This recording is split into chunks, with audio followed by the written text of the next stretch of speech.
So once you can see the problems, the developmental issues that arise in modern culture in both sexes, really, if you're honest about it, um, the men reflect the women reflect the men, the development reflects the money, the integrity of the money of the system, the reflects the maturity of the society, right? Integrity of the culture. Once you understand the problems, there's a tendency to get stuck in it. And I call it like hypnotized by hell because it's like the kind of last stage of escaping purgatory is the just staying to be hypnotized by hellfire. And so you can rage about this and repeat cycles or doom loop and spiral about things, whether that be the inability to pair bonded women, the inability to commit, the problems there, the isolation of the masculine, the porn addiction, the dopamine addiction, the mismatch, the experience mismatched in the sexes, the crashing fertility rates and marriage rates as marriage failures. The point is to learn. We're here to learn, and God does not doom us. There's always a choice. There's always an option. There's always a way out. There's always redemption. And so the question is like not to get to say black pilled is to say that there's no point. To be red pilled, and it means different things for different people, but to be red pilled is you see the truth. You're not buying the gynocentric lie that uh, women can behave like men and not have devastating developmental consequences, deeply,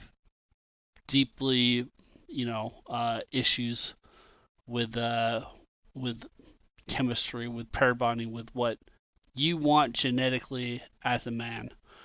Um, so the real question here is like rage is still a dysfunctional it's even really falls into the wrath category of the seven deadly sins. It's still exhibiting weakness on your part. You're still stuck in the matrix. You're still trapped in purgatory. And the only thing to do when you're trapped in purgatory is to get out. And so you're not mad at the outcomes of Sodom and Gomorrah, right? You're not mad at the suffering of the squirting obsessed. They made their choice. A lot of them don't want to leave. A lot of them don't believe there's any alternative. And it doesn't matter. What matters is you realize there's an alternative, right? So what do you control? You control your health. You control your dollars. You control where you live. Whether you get a passport or not. You have to take control, not just sit around and doom loop spiral about the problems of the world. So that is the weakness of red pill rage. It's a transitional state. It's really like when boys are like 14 and they hate girls, right? Like you hate this energy in yourself, really, is what it is. And you hate that in order to evolve beyond that, in order to evolve and be a balance of that feminine. But the hatred transitional state allows you to see the darkness, not get entrapped by the sirens again, not partake in her sins. The Bible says, come out of her.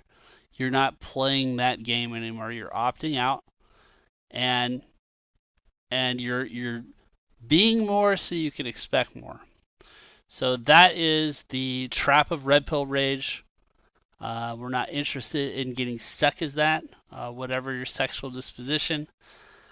Um, but be willing to see things honestly at the same time as well. See things honestly, but see the positive, see the way out. God gives you a way out. Thanks for listening.